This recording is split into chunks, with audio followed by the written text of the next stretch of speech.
One of the hardest conversations this morning, of course, it's suicide. Many of us, of course, have interacted with this conversation in one way or the other, and perhaps it might be a challenging factor to many to have this conversation at hand. Ladies and gentlemen, for the first time ever, we are discussing a situation mark the Suicide Prevention Month, this month of September, and of course, in embracing this the effects, the challenges, and the impact it's caused. So it might happen like a revelation to that person committing suicide, but what does it happen to those people that are involved in this, the environment as such, and of course to the people that we live with? It might be a situation that umeamua kujimaliza, but what will happen to those people that really loved you the most? In this conversation, it was really tough for us to embrace that particular topic, is suicide, the easy way out. So many people ask the questions, and deliberately to understand this was a hard nut to crack. And I believe even as we go towards the section and really understanding the in-depth of this particular segment, it is easy for us to propel the message and to raise awareness as far as Suicide Prevention Month is concerned.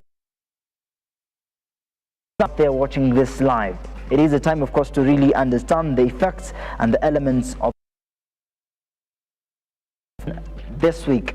There's so many people that wouldn't understand the alignment on these lines. So it comes out handy, of course, when we chose is suicide the easy way out. So listen to this. Someone told me that because you are saying that this is suicide, the easy way out, so they felt like there is no any other option, but the only option is suicide, and suicide is the best way to go with it. So she asks that, so suicide is a very sensitive topic. So sana for people like me who have lost people through it. I wish your statement ingekuwa framed in another way. Is it the easy way out? It doesn't sit well with me. Naona ni kama unasema suicide is an option, lakini is the easiest way out. So it's a question.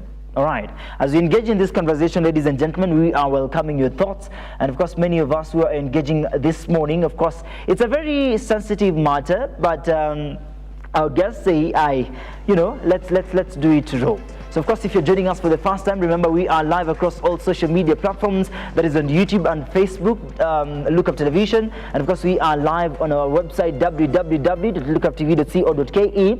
And of course, if the conversation is more relevant, remember you can comment and WhatsApp us right on our WhatsApp number 0745-762-640, and we'll get your comment and your understanding on this engagement as soon as possible. We are joined in by two lovely ladies, of course, to embrace this conversation, but not to spoil the taste, allow us to introduce them and them introduce themselves. Oh, good morning, everyone. My name is Mother Kahil. I'm a counseling psychologist and a mentor at Giving Light Society. So Mother she's an advocate for mental wellness and mental health awareness, as suicide is just an aspect. There is one way of looking at it from the mental health aspect. So Mother is a champion for that, as still mental health and suicide, we are still getting there in Kenya to talk about this. The S word in Kenya is like, oh, suicide. It's still an issue. So we are here to tell you guys, this thing is not that bad. We need to start talking about it. Yeah? Okay, so you're championing for mental health in suicide? Yeah. All right. So what do you mean to demonise that? It's like, suicide can't be looked at as one thing. Like, oh, maybe you are sick.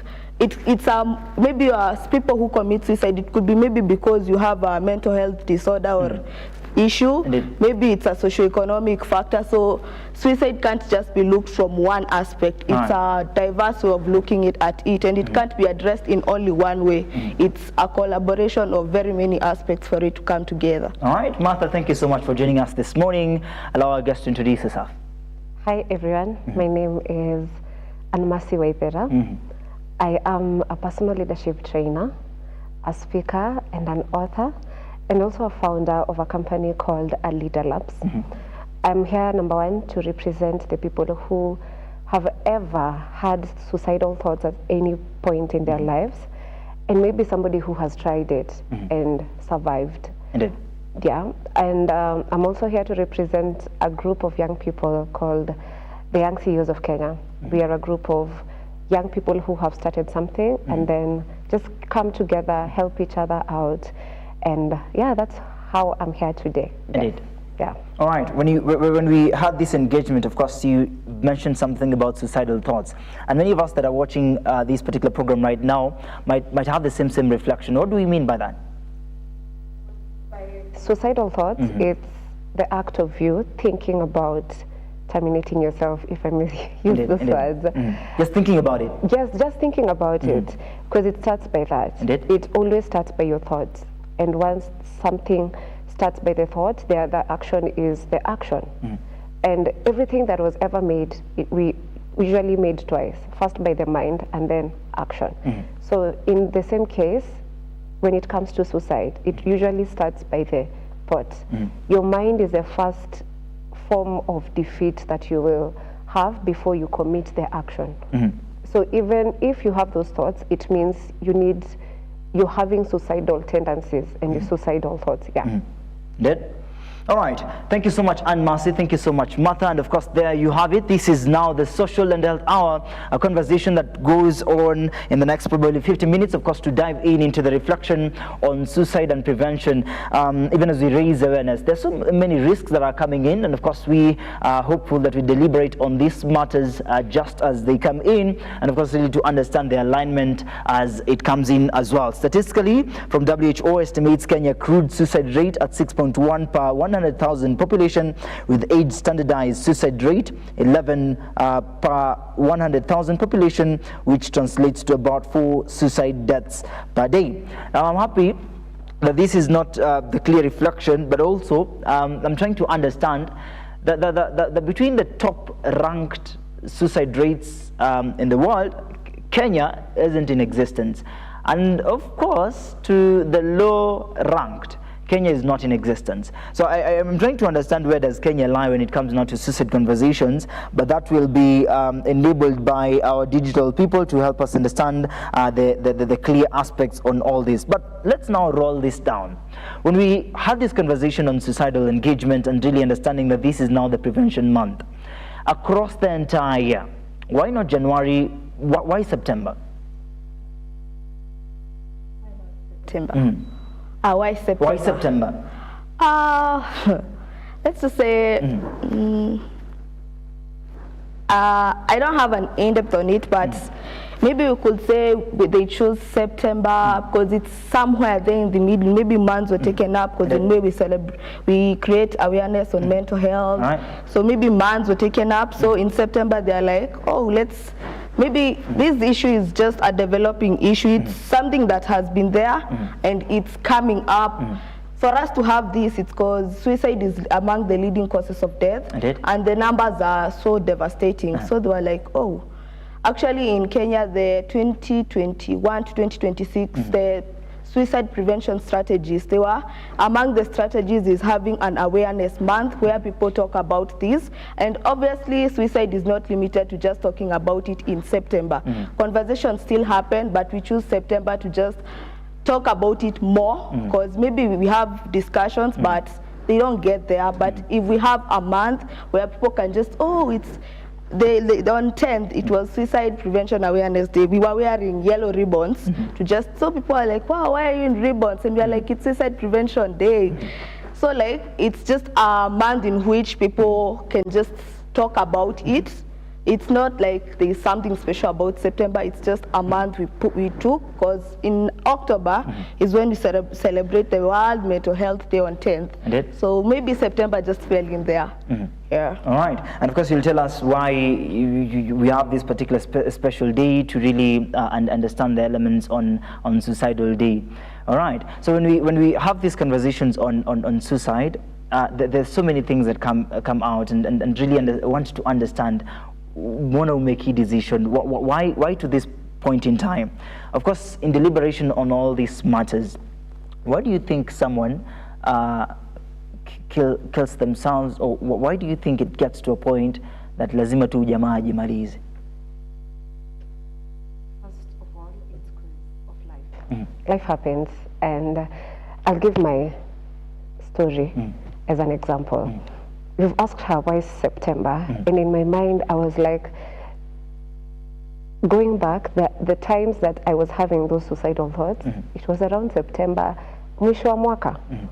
And in my mind, I'm like, I think it's because psychologically, even as human beings, in January, we are so hopeful of the year. We are hopeful that things are going on well.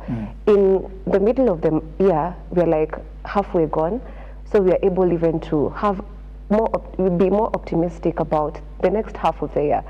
By the time you're reaching September, you look at your life from January to June, June to September, and there's nothing tangible, or there's nothing you feel like you've achieved for that year.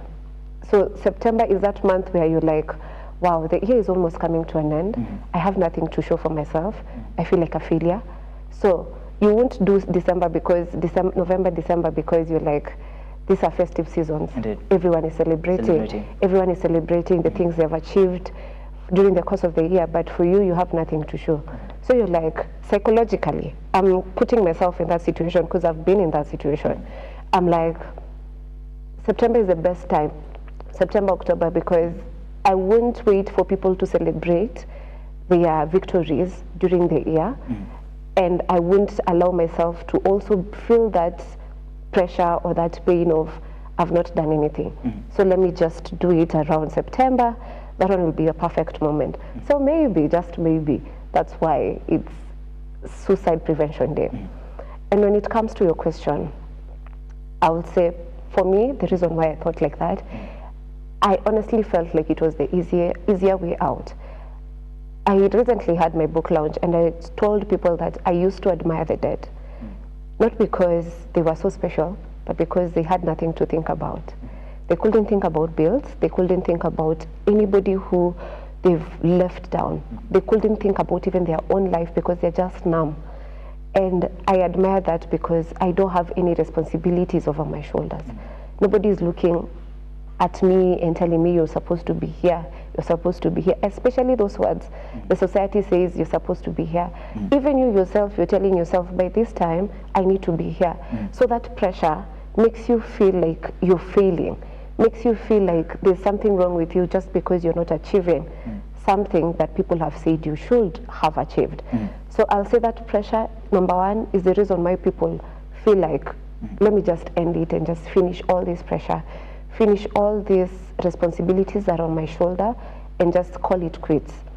That would be the first reason, and that was my reason why I thought like it's the easier way out, for lack of a better word. Yeah. All right. Did it work out? I'm here, so it didn't. I'm here, so Indeed. It didn't. Yeah. All right. Yeah. But perhaps for someone that has had the same thoughts and wondered, hey, itaisha namna gani, how did you come out of it? For my case, I used to, you see the way you're walking on the road and then you're like, sinijigongeshe, you see those cases? That was mine, the biggest one. And I'll say, for me to get out of it, I had to go to therapy. I had to go to therapy, and I didn't have the money to go to therapy at that time.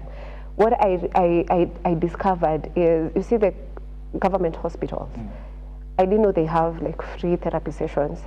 So we were in church, and somebody mentioned that you can go to the government hospital and get free counseling and free therapy sessions.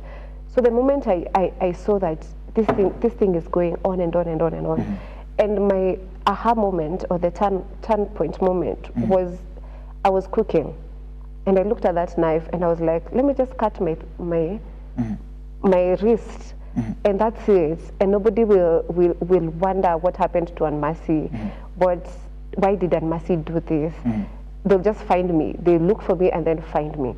So that's when I realized, and I'm living alone, so nobody is there to restrict me. I realized that I need to seek help because it was over and over and over and over again. Yes, so I decided to go for free counseling, talk to somebody, and through that process, slowly by slowly, I started eradicating those thoughts. Indeed. Yeah. Time to time. It wasn't just like this. How long? It was, I'll say I had to go for like 3 sessions in a span of 4 months. Yes. So you healed in 4 months? I wouldn't say I healed in 4 months. I had professional help in a span of 4 months. So through the practices that they were recommending me to do, slowly by slowly, because you see, like, I'll have that session once, but they will recommend something that I will do maybe on a regular basis, on a daily basis. So it's not just the 4 months or the 4 sessions or maybe the 12 sessions that we had. It's those recommendations that they were putting me through, practicing them on a daily basis, that helped me get out of it. All right. Yeah. I don't know how this question will sound, but before I introduce Martha, there is this question, like what if you didn't get to hear about therapy? What if the thoughts were overwhelming? What if you came to a position that now it's time that I do the thing? What if? Oh, that's scary. That's scary. If that would have been the case, I think I would have robbed myself what I could have become.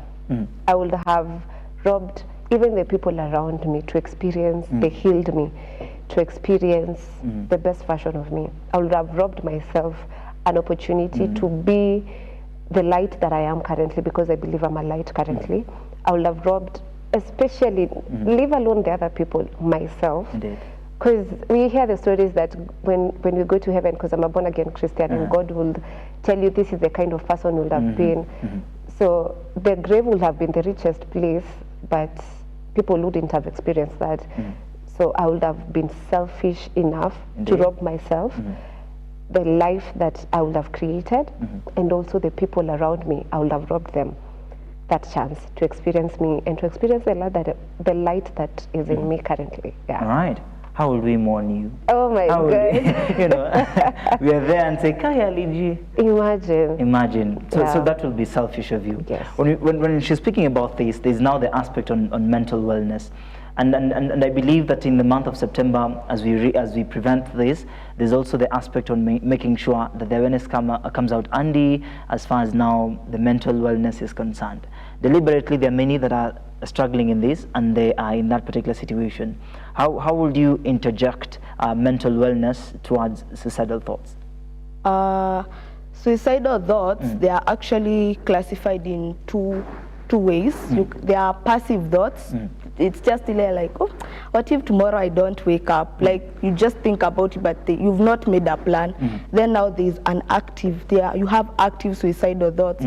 Then you're like, ama leo nikienda home, niache nimeambiwa to buy, then tomorrow when I get home I'm going to eat, then I'm going to put poison in my food and die. Like, they're active. Those ones, like, you're actually even making plans, but they're just passive ones. They're just like, oh, what if I don't wake up? So during this month, like, as we've said, that these suicidal thoughts, they are things that people struggle with, and at times, like, I feel like society has normalized, like, mbono unajua, you have a good life, oh, but it's going to get better, we are all suffering. One thing people need to understand is that suicide is not actually wanting to die. It's about ending that pain. They feel like it's an overbearing kind of pain that you feel like, oh God, how does this pain end? Like Marianne has just said, she's told her that she used to envy the dead. Like, anaona tu, they're like, wow, these people don't have to worry about anything. So to her, she's actually not, as that person, you're not actually hoping to die. Like, dying is just like collateral damage, if I could put it that way. You're just looking for a channel for that pain to go away. So you try.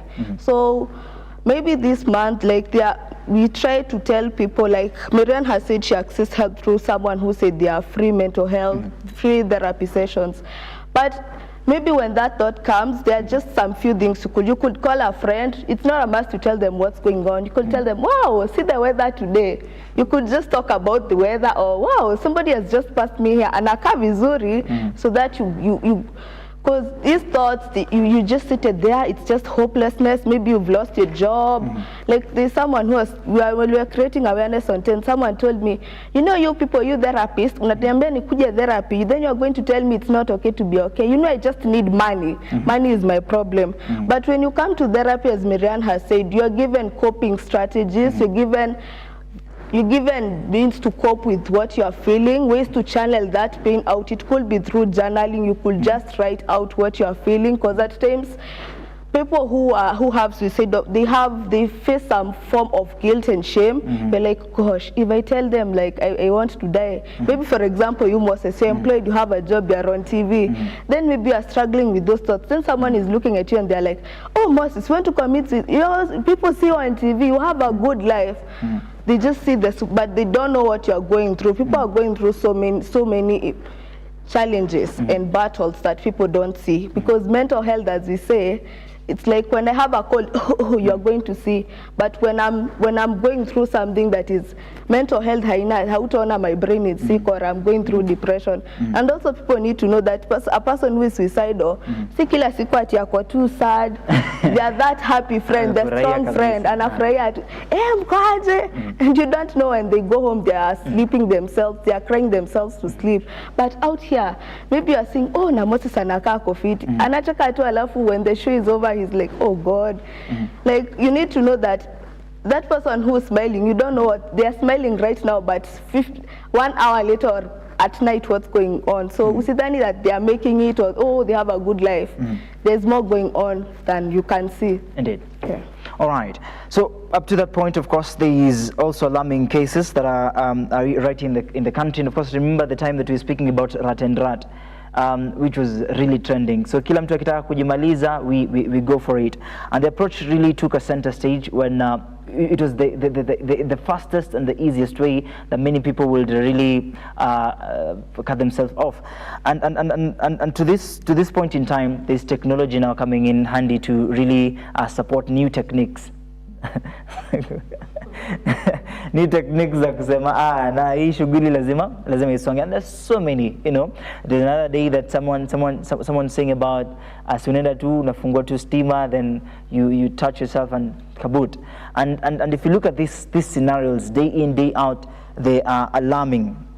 So there is a story that is alarming, of course, as a village loses 9 young people to suicide in 10 months. 9 people, of course, young people is really traumatizing. And remember also we've had cases, police officers also committing suicide, and many others that are into gambling and relationships, and they're coming out to speed. Zinafanya suicide now is becoming a key control. So before we take a break now, and Masi, there is now conversation on young people that do not have any other option, but the only option is suicide. What will be your belief on this? What is really killing these young people? Person to start with, I'll say this based on my experience. And I believe I'm speaking on behalf of a lot of people, a lot of young people. Right now we are in the digital era, the social media space, and we tend to copy what is happening online. From lifestyle to how we live, to how we talk, we tend to associate that with how we are supposed to live. And the era that we as young people have adopted is believing that just because something is being followed by a lot of masses is the right thing. Indeed. Just because somebody my age or even younger is doing way better than me and has a lot of people following them, likes and all, we think that that's the way life is supposed to be. And we associate that with how we are supposed to be. So when we see most people behaving like that online, we think that that's how even our life is supposed to be. So we tend to put our life based on that measure. But what I've learned, because I used to be there, where I'm looking at maybe the people we've studied with, the people we are in the same age, I'm like, what is wrong with me? Why am I not living in that kind of lifestyle? Why am I not having the things that they have? What is wrong with me? So you start questioning yourself. You start being your biggest critic, and your mind starts working against you, because now your mind will be the devil's advocate. It will tell you you're not enough, you didn't work hard enough, you didn't show up the way you're supposed to show up. So you start blaming yourself, and now you think like, because I have tried everything that I think I have to do to fit that life, let me just end it because I'm not getting the results that I want. And that's how you find people will go drastic measures just to achieve the things that they see online. So what worked for me and what I'll advise somebody to do is look at your life and ask yourself, whose measure, what metric, the metric that you're using, is it yours or is it the society? Is it a metric that somebody else told you that you're supposed to be here at this particular time? Or is it a metric that you saw somewhere and started measuring your life based on that metric? And once you start asking yourself those questions, you'll be able to realize that you're governing and ruling your life based on the metrics of other people and not your own metrics. And once you do that, you'll also get to understand yourself. All right. You'll get to understand what you want as a person. For me, I realized that the path that I wanted to walk was not my path. Right. My path is teaching people how to lead. My path is talking about leadership in different areas and different aspects. And once I started working on that path, I stopped looking at other people. Amazing. I looked at myself, measuring at myself with, am I better than yesterday? Am I better than last month? That's the only metric I'm using currently. And once you use that, the pressure and the noise from the society, the people out there, it will reduce and you'll start having some peace with yourself. Okay. And those thoughts will slowly start fading away, and you'll see improvement in your mental health and your life in general. Indeed. Yeah. Thank you so much. What you mentioned about leadership, of course, even as we take a break right here, you mentioned about leadership. There are many people out there that are standing on these forums and occasions and pulpits, but deep down they are really hurting. So we'll also get an understanding on that. And of course, there are also people that have committed suicide due to relationship. Sasa utakomitaje suicide? Unajua unaweza fanya nikufe. So utakomitaje suicide when you have been at broken, or rather you've lost in gambling or many other areas. So you can also share with us your opinion on this. Do you think that suicide is the easy way out? It's an honest opinion, of course. Write on Look Up Television on YouTube and Facebook, and of course also chip in on our WhatsApp number 0745762640, and we'll summa them right here. Don't go too far. We just taking a suicidal breather. I don't know what that means, but we'll get to see you in the next shift.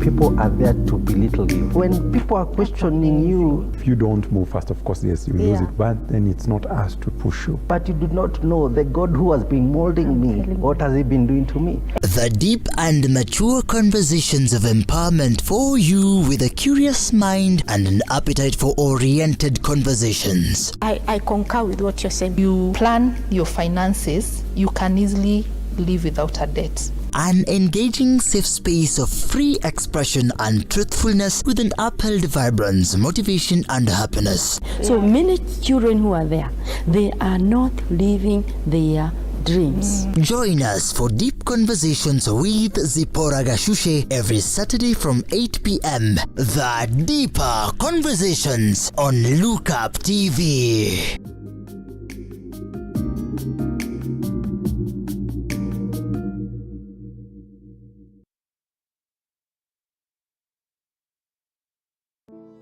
Save a Life is a non-profit organization that has taken the front line in transforming lives in the entire country.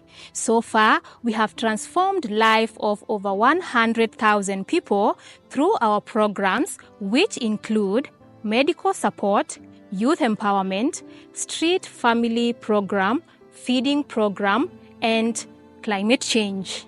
Join us today as we transform lives. As we always say, service to humanity is service to God. Save a life, transforming lives.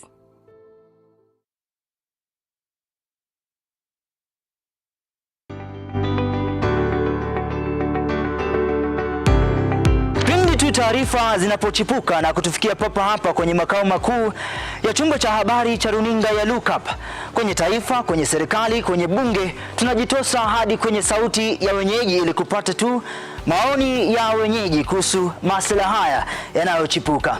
maana hii kitu inaenda kuumiza Mkenya kwa tax. Hakuna kitu tunafurahia. Nothing. Absolutely nothing. Sisi tunaumia, si ati tunaumia ile ya kiukweli. Juu maisha ni ngumu.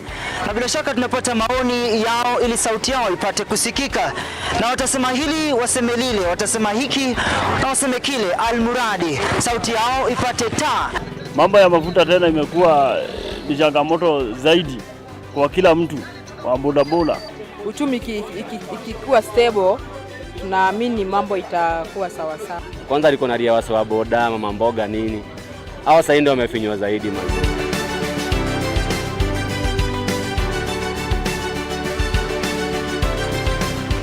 Mpenzi mtazamaji, hii ni bunge la wenyeji.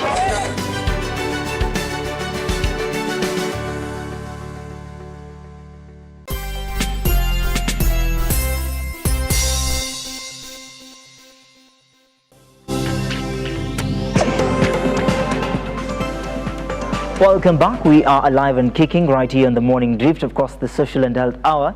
And the engagement still continues. We have Mercy and Martha that are joining us this morning and, of course, helping us to understand the near ends towards this.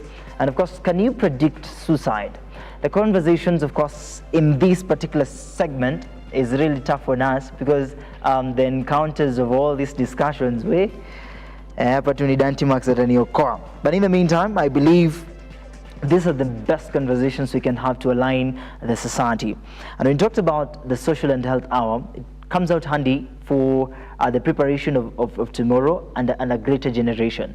And because you've mentioned about mental health, you've mentioned about the suicidal thoughts, which now comes into consideration that despite we've really made an understanding in the first session that this is suicide and this is Prevention Month.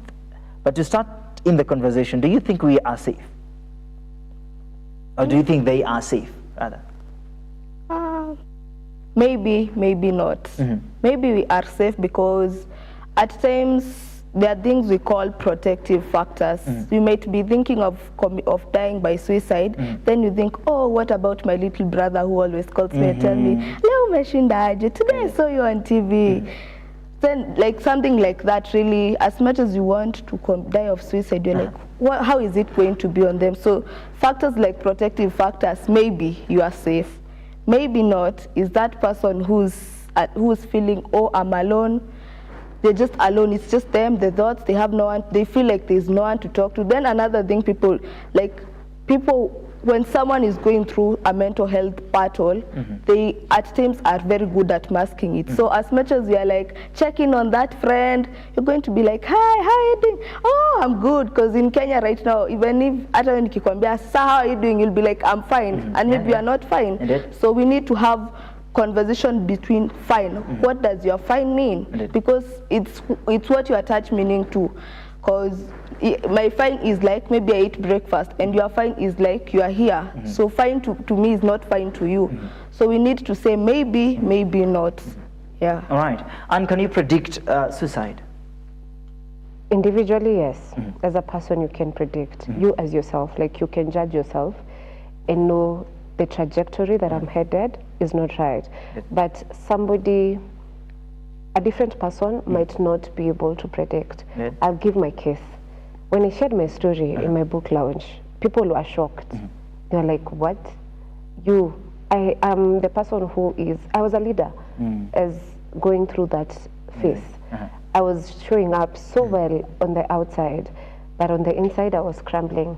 Unless I come to tell you that I'm facing this and this and this, you couldn't have predicted any kind of suicidal tendencies. Of course. And that's how we find, and we are shocked that somebody was doing so well, a leader somewhere, a celebrity somewhere, but we hear the reports that they committed suicide, and we're like, how could that have happened? Most people could not have predicted it, but on an individual level, you can predict it. You can have moments of self-reflection. You can audit your thoughts and see the way that I'm thinking, these are negative thoughts. And as a Christian, there's a verse that says, you catch your thoughts, like keep your thoughts captive to the will of God. So by thinking about what you think, you can ask yourself, are my thoughts making me or they're making they are making me fall or go through that trajectory. Once you realize that that's where your thoughts are taking you, you can predict that that's the end goal, or that's where the devil wants you to end up. The devil comes to steal, kill, steal, destroy, and then kill. So you see, your thoughts are, you've stolen your thoughts, your normal thoughts, you've destroyed your thoughts and your life. The end goal is death. So you can predict that by auditing your thoughts and thinking about what you think. And now, once you've done that, now you're able now to prevent going to that direction. Yes, so you can predict on an individual level. Indeed. Yeah. But you cannot predict heartbreak, right? So the fact that now we're embracing this and someone has lived with you for quite some time, you've actually, as you mentioned earlier, you've invested so much in this love of your life, and therefore it gets to a point that sasa heartbreak inakucharaza left, right, and center. How will you adapt to that? There are many who will opt for, sasa there's nothing I'm doing in this life, achatuni aparteka nimejimaliza. And we've seen occasions that there are some people that they decide to just hurt themselves, then hurt the family as well. So they prepare a very good meal and they invite the family, then the family comes, they celebrate, kumbe the food had poison, right? Like yake ikuwa nayo. So after that, ameona watu wote wamekufa, then now he decides to, either kujidunga or something. Then you've had this news before.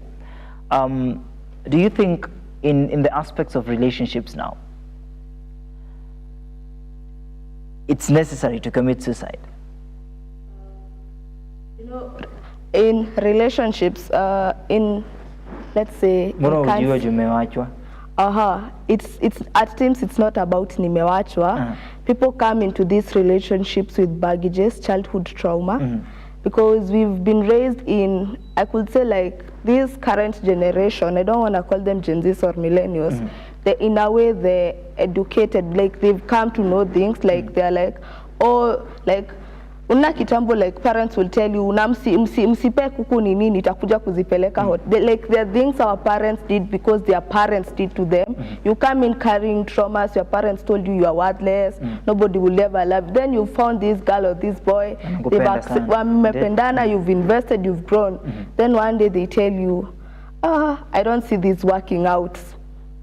Then you're like, then maybe in that heated time, they tell you, oh, even you're worthless, niliona nini kwako. Then it just, it triggers that thought. It's like, oh God, you also think I am worthless. They said I am worthless. I'll never amount to anything. And you, the only person in this whole world who I thought you were seeing my worth, you also think I'm worthless. Then they're like, where am I else living? If I'm worthless, you have also proved, I have proved. Then they're like, oh God, at times no one will ever accept me. No one will accept me. Who's going? Then you start saying, maybe they tolerated me or they were doing me a favor. Then you're like, oh God, what's the point?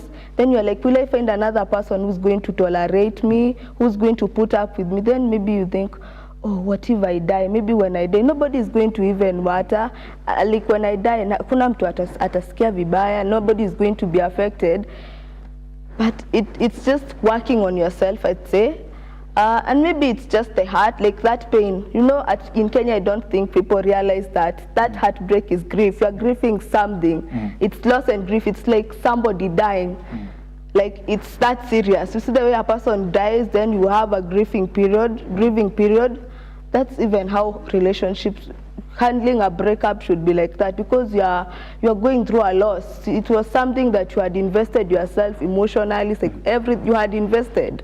So like it's something worth grieving for. So maybe at times the grieving, you don't know what to do with the grief. It overwhelms you, or it even clouds your judgment. So you are there, you're like, then when you are just drinking alcohol, then you unatokea hapo, then you're like, na si gari kinigonga nitakufa. Then you're like, boom, you just die. Because you're just overwhelmed with grief. You just don't know how to handle it, because I don't think we are raised in a way to handle grief. We were just raised to grow up, go to school, get a job. I don't think anybody prepared us for death or grief or handling such things, unless you guys were. You're right. A question comes in from Dynamis, asks, how do you deal with introverts when it comes to speaking up or how do you know someone is silently struggling without voicing it? Of course, both of you can engage to that. And of course, in discussing about that, Dakem categorized suicide into 4 types. Egoistic suicide, which occurs when people feel socially isolated. There are many people that wakikuja hapa, you start laughing and they feel like, kwani nimeachilia, kwani niko mbaya aje. Altruistic suicide resulting from excessive social integration. Anomic suicide due to breakdown in social norms, and fatalistic suicide from over-regulation in society. So these are types, of course, categorized by Dakem in really understanding where we are at. But in the sense of embracing now the society, we are giving so much light to the society. You are out there pouring yourself out there, but now it gets to a point that now hasa ulikuwa unajitolea sana kwao, they start feeling like you're not worthy, tuachane tuna story zako, you know. So this isolation hits back to you, that you feel now you're beginning to get lonely. Remember, you'd sacrificed your money for the engagement towards these people, you always invited them, but now you're down now, in the point that you can't rise up, and the people that you expected to come and hold your hand, ndio sasa wanaenda wakikusema sema kule nje, you wasted your money, ulitumia vibaya, huyu hajui mambo ya pesa, you know, so many things. How should we now deal with introverts now? You do not know what they are thinking, you do not know their next move, they just isolate themselves. Okay, for that question, allow me to refer to my book. All right, perfect. There's a chapter called When Titles Fade. And I'll give the same example that you have said, where you sacrifice something and then it didn't turn out the way you thought. And in my case, I was a leader and I lost all the leadership titles that I had. And to some point, I had put my identity towards those titles. So once I didn't have those titles, I felt like a nobody. I'm not useful to you guys anymore. I'm not invited to the meetings. I'm not invited to the occasions that I was holding so dearly and anchoring my identity on those. And I'll say I'm an ambivert. I'm an introvert, yes, but my extroverted side shows up depending on the company that I have. And in that context, you find that you're losing your identity when you see people being bubbly, you see people being so extreme out there, and you're like, I'm not fitting in. How am I able to be in this space and yet I'm not feeling like I belong in that space? I will say for somebody who is an introvert, you need to also get to know yourself well, understand how you operate in certain circumstances and certain places. There are places that your introverted side will be so loud. Maybe it's a new space and you don't know anybody. Just tell yourself, I'm here to observe. Don't give yourself a lot of pressure to belong in such spaces. Just be there to observe. If maybe it's a space where you know a few friends, there's somebody you can interact with, embrace that space and belong to that space and have that person there. Personally, what works for me is I usually have a friend who is so bubbly. And I remember I go to City Lighters, and City Lighters is a church that has a lot of people. So I used to tell her, you know, you're my only hope to feel like I belong, because you're the only one I know, and you're the only person I can interact with. So that level, I know myself. So I won't try to go and feel like I fit in every situation. Like when people are there, I know I will shrink, and I will go back to my cocoon and just be silent. But I won't allow that to diminish me, because I know I'm operating in my element. And when this friend is there, I will hold them dearly. I'll walk with them. If they want to introduce me to somebody, well and good. And they are able to know this friend, if you have such kind of a friend, they need to understand you at that level. If you feel like you are not in a position to be outside there, to be extroverted or speak out, they're able to hide you. Because my friend used to say, like, let's go, you'll be my shadow. I'll go talk to people, but you'll just be there as my shadow. So you see, I won't feel like I'm being left out. I'll still feel part of the crowd, but I'm not there interacting fully with them. I'm just a passive interactor, if there's such a word, in such social setups. So still my introverted side is still showing up even if I'm out there. So that has worked for me, and I'll recommend that for somebody else. And if you feel like you're still struggling with that, especially for somebody who has titles or who feels like they're showing up out there, and then when they come to their small corner or their private room, they feel like they're still failing themselves, I recommend my book. It has practices that you can use. It's called Lead Yourself from Within. You can get it at no store. Yes. Amazing. Amazing. Were you telling me? Yes, and the fears as well. This book. All right. Of course, it speaks to many, and everyone in their own spaces have their own title, and then they want people to really respect that. But at some point, it doesn't work out the way they had wanted or they had preempted it, so it turns out to be something different. And because you mentioned about title, I'd like to ask Martha, which message do you tell someone who doesn't feel seen and valued, and they no longer matter? So in that situation, like Cheki, mimi nikiingia kwa hii mtaa, you must know, feel my presence. But it turns out, yes, you're having an organization, you're leading people, you're leading masses. For instance, Annie is telling people about her book, but watu wakiangalia wanaona ni jaba tu, you know. So they want to feel that value. And what is the best message coming out from now a counseling psychologist? Counseling point. Okay, from a counseling point. Yeah. You feel like, bwana hii iwezekani sasa. What will be your special advice? It's a powerful exercise that I don't think people know how powerful it is. It's looking in the mirror. Before you leave, you just look at yourself. You see those things you don't believe about yourself. You're beautiful. Like you tell yourself so much that you actually believe it. You know, you might come and tell me, oh, mother, you look nice today, but I actually don't believe that. So like, yeah. But I actually don't believe that. So looking in the mirror and telling yourself those things, it's very powerful. You look at yourself, you tell yourself, mother, you are beautiful, you are deserving. So even if you do, like, I'd give an example. This time was in my primary school, I used to get bullied because of my brown teeth.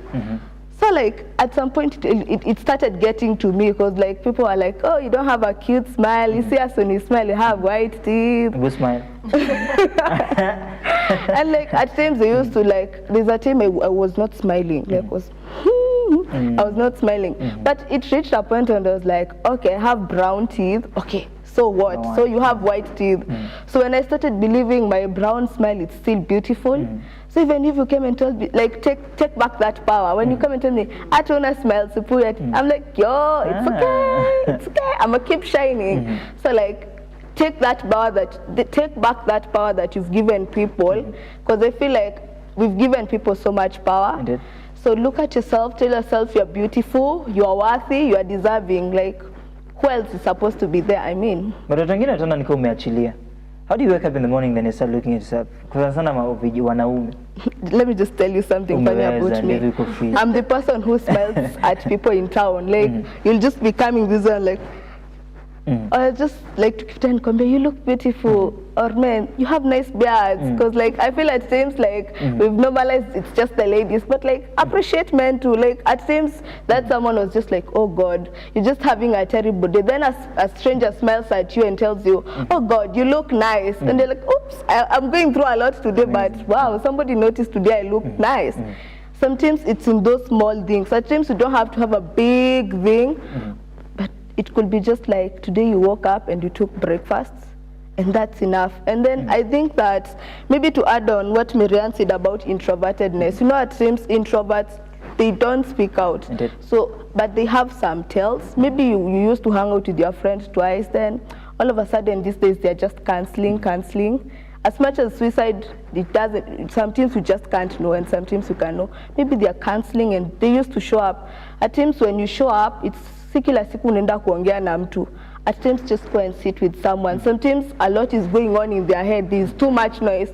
Then you are there, you are giving them advice. So they're just looking at you like this. There's noise in their head. You are speaking. There's just, you can just go and hang out with your friends.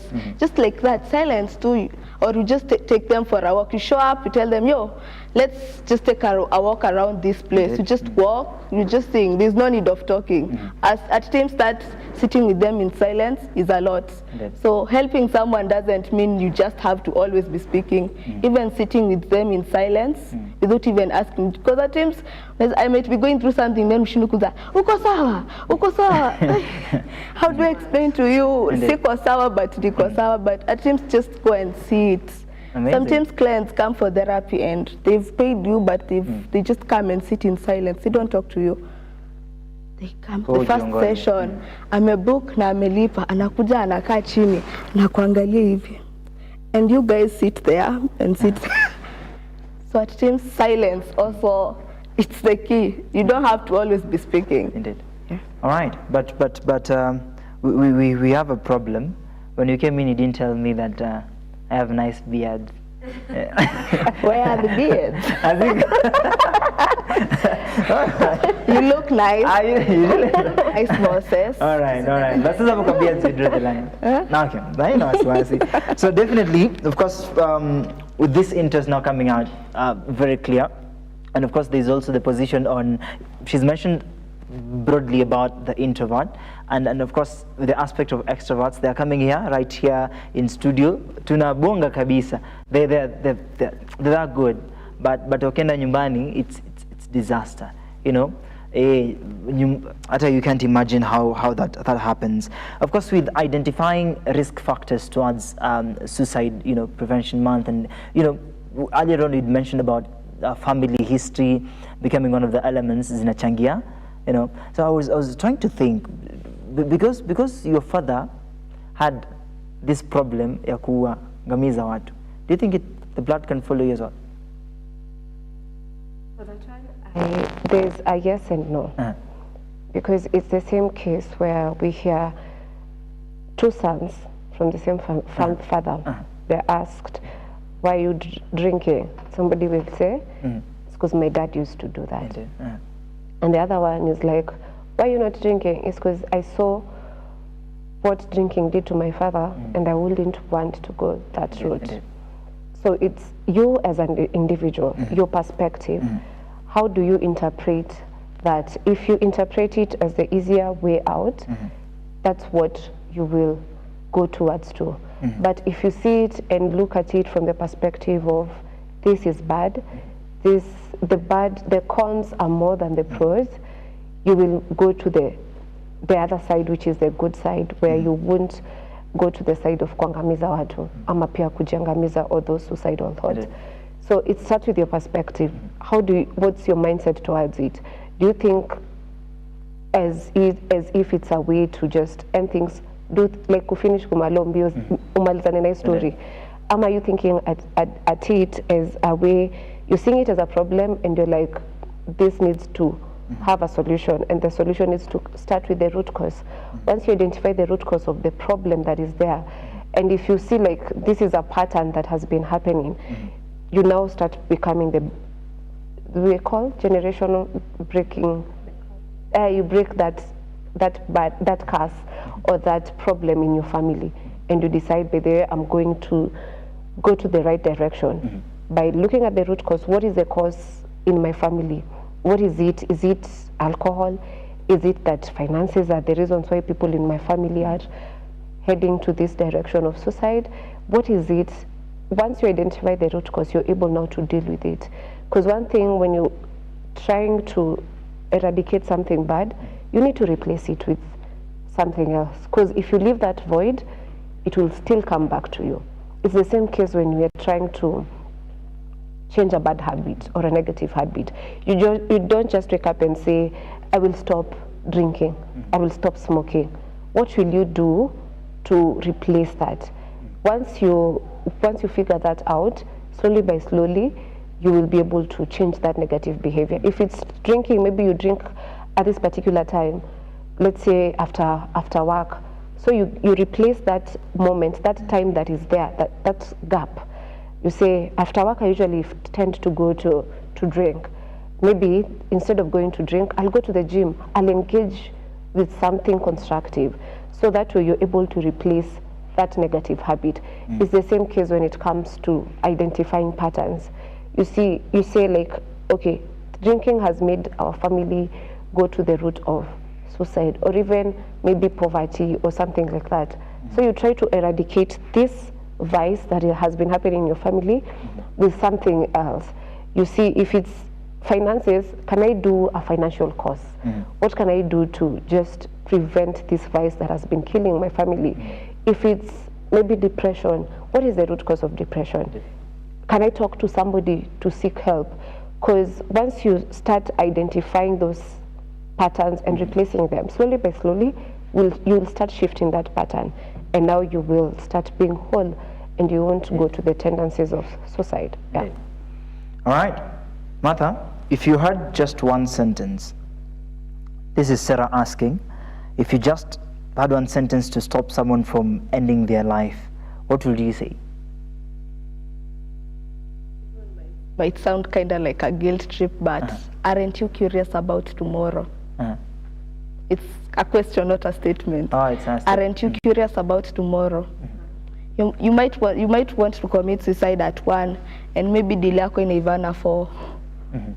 Stay a little bit. Be curious about tomorrow. But the Bible says we shouldn't worry about tomorrow. Tomorrow will bring itself.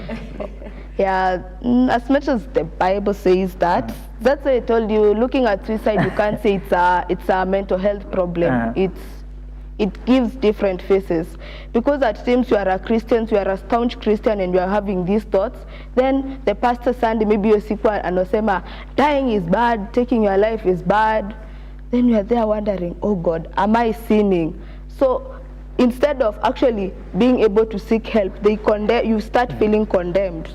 So the Bible said so, but be curious about tomorrow. All right, what if tomorrow is the D-Day that now jana haikuweza, sasa leo ndio inaweza sasa. Jana I tried eating rat and rat, ikashindikana because maybe jirani alinipata. So tomorrow now there's no one. For me, I'll say that's a sign. That's a sign that your time is not yet done. Okay. And I after recovering from having suicidal thoughts, I learned to tell myself that as long as I'm here, there's a reason why I'm here. Indeed. So getting to understand a reason, why am I here? Because I believe everything, like if you think about anything and everything that was ever created, it has a purpose. This cup has a purpose to hold a drink. If this cup has a purpose, unless it's broken, it will be useful. Same case to me, if I'm here, I am useful. I'm useful. So getting to understand the reason why I'm here, that is the reason that has kept me alive. The people are in their darkest moments. So what's this one thing that you'll share with them? Amefika tu mwisho. Then you're talking about realization. How would you want them to realize this when they're in their final point in time? I will start with love. And this love is not for other people, it's for yourself. Because the same measure you use to love yourself is the same measure you will love others. The Bible says, love your neighbor as you love yourself. Your neighbor part cannot be there if yourself, but it has to start with yourself. Indeed. And by loving yourself, it means you need to love your darkest moments. You need to first embrace them and identify them. The biggest problem we have is that most of the times we try to hide them. I used to hide them. I used to hide the darkest moment that I have. You see the way Martha said that you look in the mirror and say, I'm beautiful, At times, yes, it's good to say that, but at times they might not work. To me, they didn't work because I used to look in the mirror and say, I am rich, I am this, I am this. But deep down, you know, there's maybe you don't have money for food. Indeed. And food might not magically appear. So yes, you'll be saying them verbally, but your mind is just telling you, like, your things are not the way you're seeing them to be. So it's first identify the situation that you're in, be aware of that situation, and accept it. Accept that, by the way, today I don't have food. Today, by the way, it's bad. It's really, really bad. And once you've been able to identify, I usually say once you're aware of something, you can't help but change it. And awareness is the first step of changing anything. Of course. And finding the solution of it. You can't find a solution of something that you're hiding. Of course. If you're in a dark place, be aware of yourself and be bold enough to tell yourself, by the way, I'm in a dark place. And then once you're able to be aware of that dark place, identify what is the dark place. Is it depression? Is it financial? Is it relation? Is it physical? What is this dark place? Once you've identified the exact dark hole that you're in, now go to the root of solution. Okay, what can I do? Is it call a friend that is very reliable? Is it go outside and ask for help in one way or another? And one thing that I believe, also have the mindset that once you've identified a problem, a solution, you'll always find a solution in one way or another. They say a problem shared is half solved. So once you've been able to identify that problem and you're willing to look for the solution, you'll find the solution.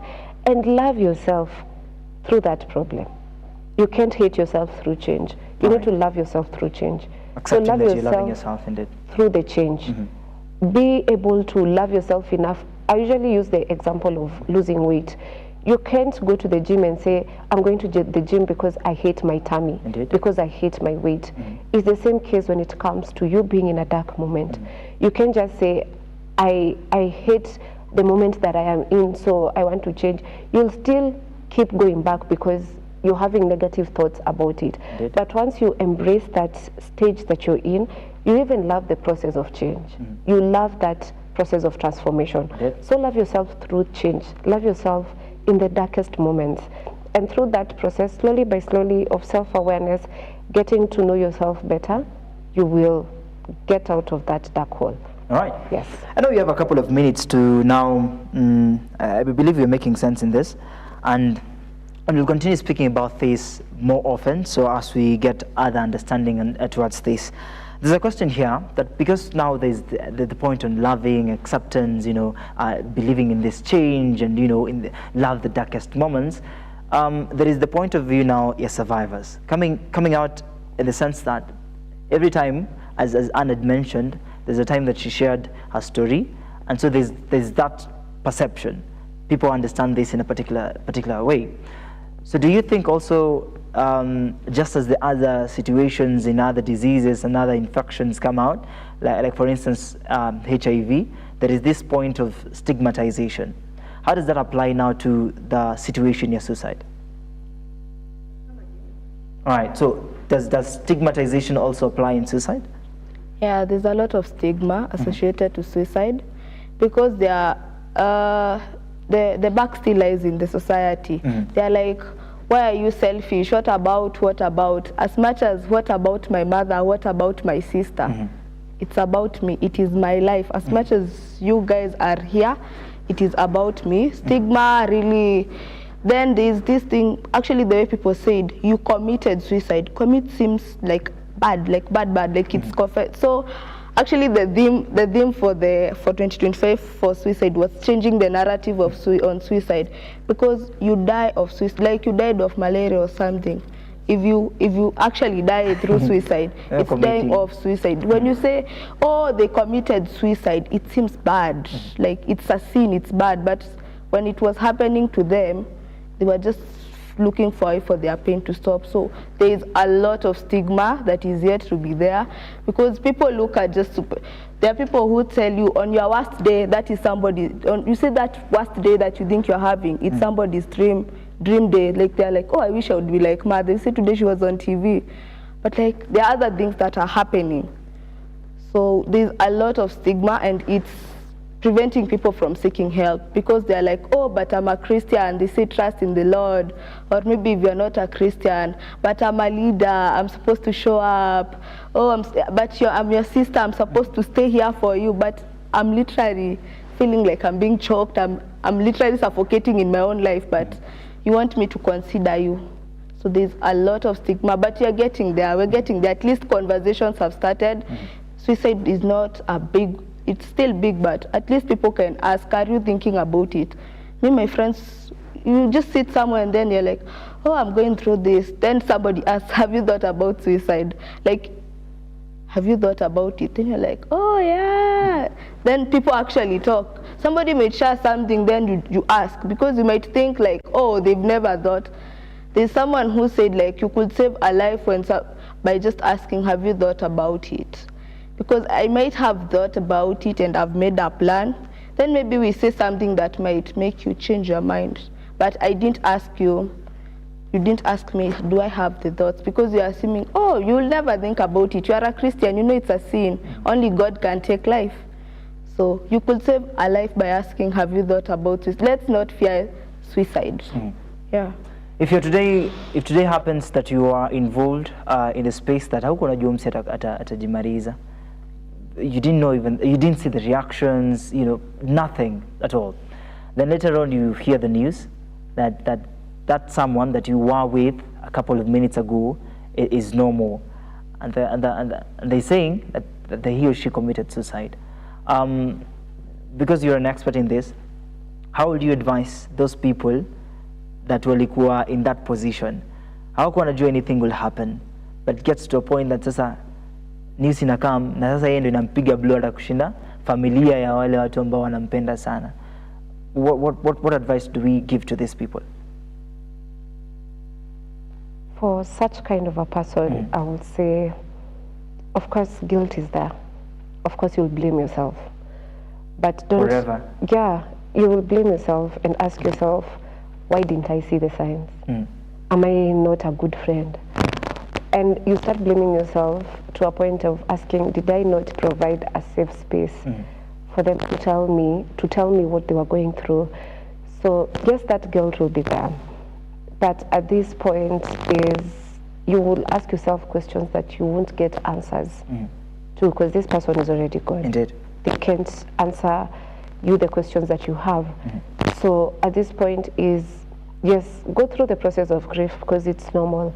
Go through the denial, go through all the stages of grief, and ask for help. If it becomes too much where you're like, hey, at this point, I need somebody to walk with me, go for people like Martha.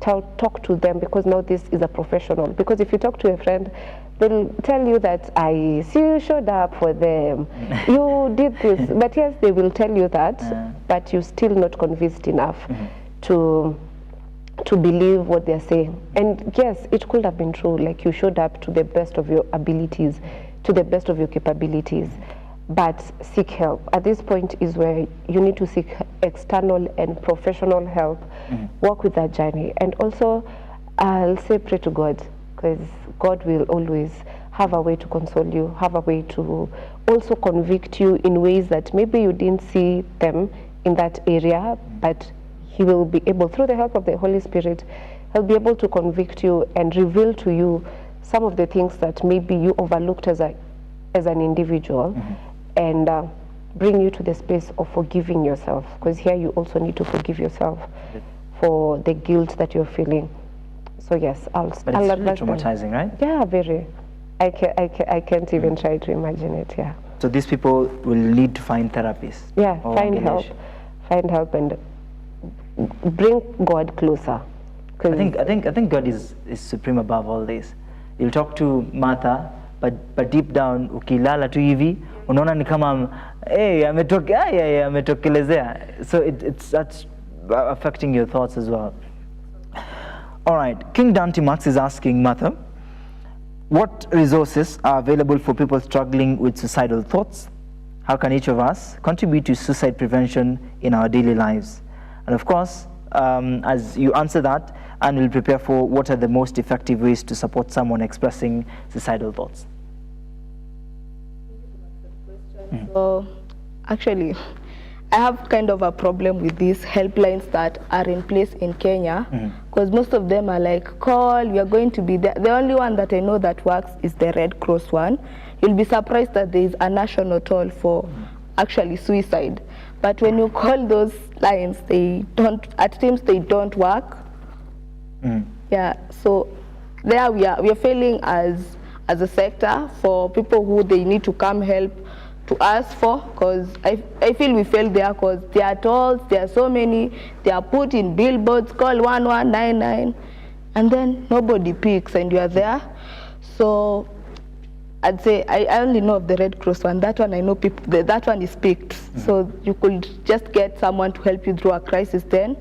Then they help you through, then connect you with someone who you can continue long-term therapy if that's an area you'd like to explore. Because at times you just need, at times people need help then, and they feel like I don't need to go through the longer process, the longer therapy way.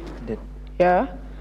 But other than that, just have that one friend, talk to them, because if we fail you, maybe that friend of yours is going to just hold on you for a bit before you get to a public hospital. Level 4s, they have mental health is available. Like there's free therapy there.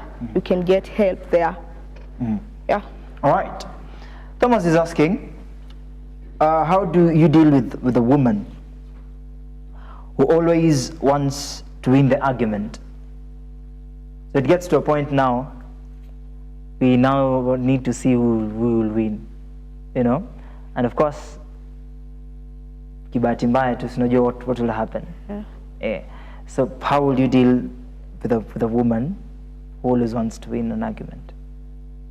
Why is it important for them? Like, you need to get, like, as I said earlier, it's what you attach meaning to. Maybe growing up as a child, they felt like they were not seen, they were not heard. So winning an argument with you feels like, oh, you've seen me, I have asserted my power. I'm not invisible, I'm not small. So they need to have a conversation with the woman in question, and try to understand, where does this need to want to win the argument every time, where does it stem from? Because you might be walking on a live wire, unatembea tu hapo na maji, utapigwa shock. So you need to know where it stems from, where it comes from. It goes back to the baggages that people are carrying. We're still trying to heal on these things. Yeah. All right. You're not? Yeah. All right. How does he answer the question that I asked earlier about, in your opinion, what are some of the signs that someone is, wants to commit suicide, and of course, what are some of the effective ways to support someone expressing suicidal thoughts? The first one is, what are the signs? Okay, for the signs, I would say it's when you're withdrawing from your normal activities. That's a sign that you're either going into depression, or you might not start having the suicidal thoughts, but that's a sign that depression is kicking in. When you're used to being jovial, but all of a sudden your moods are going down, all of a sudden you just want to feel gloomy, all of a sudden you're even physical. If you're used to going to the gym, being active, you start now being, we damn it as being lazy. You just want to lie to bed. So those are some of the signs that you can look into. You start asking yourself and feeling like you're failing, you're not worthy. So I always say, audit your thoughts. Think about what you think, and slowly by slowly you'll be able to realize that your thoughts are drifting. And some of the supportive channels that we have, it's number one, the people around you. If the people, nowadays as Kenyans, we joke about everything. If maybe you tell your friend that, by the way, I'm not okay, and they're asking you, na hii economy, you afford to not be okay na hii economy. Like, where are you getting that energy to not be okay? So at times we need to, as Kenyans especially, we need to not make everything seem like a joke. Indeed. There are some instances that maybe somebody is telling you something, and yes, there might be instances where we joke about such things, but we need to take them seriously. Indeed. If somebody just even mentions that, by the way, I'm not okay, I'm feeling this and this and this, and as a friend, you also need to be keen and feel like, by the way, they usually are like this, but right now they are like this. Indeed. Those are signs as a friend that you can notice and realize that I need to show up for this person. I need, if I'm not able to show up for them directly, what channel can I use? All right. Can I Red Cross and all? So that one as well. And also, again, talk to God. Okay. God will also help. The best important thing that that the both of you are in this segment is to have a power close. That above all, we've mentioned so many things, but there are few statements that you'll mention at this particular moment. We have 5 minutes left to build up on the entire discussion. There's someone watching us right now and feels like hizi vitu zote mmesema cheki mimi kuna nimejaribu zote, but this is the only statement that comes from you as experts which will really make sense. But before that, please just comment a little bit about the role that the family and friends can play. You are 10 in number in your family, but one of you dies of suicide and you do not know. You know, it may happen too, and you're 10 of you. Then what is the role of these people, family and friends? If the person has already died, you can't reverse that. You can't. So the thing that you can do is look at audit that situation. Indeed. Is it that he or she mentioned something that particularly serious, and we didn't take it seriously? Is it that we're not providing a safe environment for people to speak up? Indeed. So you start, as friends and family, start having avenues where, by the way, we intentionally check up on people. All right. I usually have personal leadership one-on-one sessions, and one rule of thumb is, if I ask you how was your week, you'd say it was good. I ask what was good. Indeed.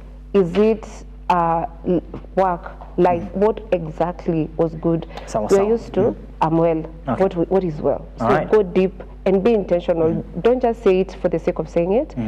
Be intentional in actually getting to know how that person is really doing. Yeah. Sawa. 1 minute. Of course, we start with Martha. What is your power close? You're there? You're having these thoughts and you're wondering, oh God, am I sinning? Maybe you are a Christian, or nobody is even going to, it won't impact anyone. Your life matters, and as much as maybe right now you think those things you're telling yourselves, I know they don't work automatically, but hold on a little bit. It gets darker before light comes through, so hold on a little bit. Thank you so much. Just a little bit. Thank you so much, Martha. Hold on a little bit. Please, Anne. I would say, first of all, love yourself enough to want to see yourself as a better person. Dark moments are there, I guess. You'll always feel like, there are some point you'll feel like you're not enough, but I always say you are enough regardless. You're there for a reason, and own your story. Yes, we will go through challenges, but that doesn't mean that you won't come out as successful. Okay. And don't rob the world the light that is in you, because I believe each and every person has a light in them that the world needs to see. So don't let the grave be the richest place. We need you here, and I believe your purpose is here. And get my book, please. All right, get your book. At Nuria Bookstore. Lead yourself from within. All right. Yeah. Sasa onyesha tu vizuri hiyo kitabu atujiona vizuri. You can raise it, unaweza weka hata juu kwa hewa. All right. That's just stand still tuione vizuri. That's a lead. Thank you so much for coming with it, and of course we'll read it. Thank you so much. You look lovely over there in that book. Thank you. It's really true. All right. Martha says, hold on a little bit, and of course you say there's still room. Of course, don't rob yourself of these great moments that we always have. Life is very, very important. Anna says, suicide is a permanent decision to a temporary situation. Pain may feel endless, but it always passes, and healing is possible. So choose courage, choose to fight one more day, because your story is not over yet. Of course, Collins Omondi Onyango says, na hii economy ya Kasongo kazi kutopatikana is the order of the day. How do I sort farms saa zingine whole day hakuna shilingi? How do I live with all this? Thank you so much for everyone engaging in this conversation. Thank you so much, King Dante Max, for your lovely questions. This morning, even as we embrace this conversation, the engagement still continues, and the Prevention Month still continues. It is not the end of the discussion, and of course, later on in the days, we'll be having this conversation day in, day out, to make sure we have a safe environment and safe society out there. Believe you me not, of course, we just come to an end of the conversation. Martha and Anne have shared with us the glimpse on what it takes to hold this particular conversation, and I'm really happy that we're having this conversation at this particular point in time. Asanteni sana kwa kutenga muda. Your messages, your thoughts have been heard and felt. We believe that it will be a majestic move towards anyone that is struggling in this. All the best in your endeavors. So see you tomorrow as we, jua hii mambo ni ngumu, lakini tomorrow we're just going to have an environment, of course, to ask the grace of the Lord to be with us. And of course, these thoughts, we are condemning them in the mighty name of Jesus. Is suicide the easy way out? You have your space on the online section, of course, YouTube and Facebook, www.lookuptv.co.ke, and of course our number is working 0745 762 Cheza kama wewe. You know someone who knows someone that wants to do this? I am mwambie what you've heard in the conversation. It is time to end this with the park close. Asanteni sana for watching, and thank you so much King Dantimax, thank you so much Kamefe, thank you so much Thomas, and of course thank you so much Anto for making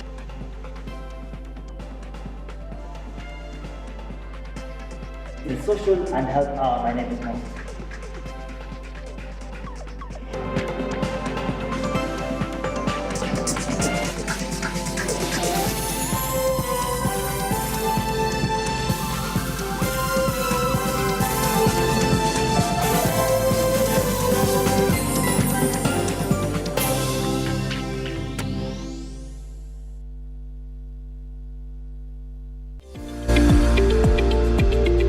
We value your feedback and welcome your complaints about our programming and operations. Feel free to get in touch with us through 0700 893 542 or send us an email to info@lookuptv.co.ke.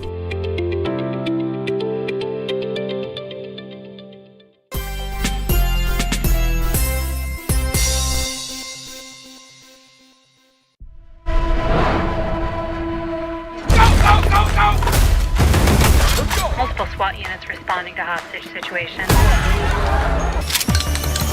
Oh! Being under, it's about improv. You almost shot me. Yeah, but I didn't. You're going to die. Maybe not. Goodbye to you, my trusted friend.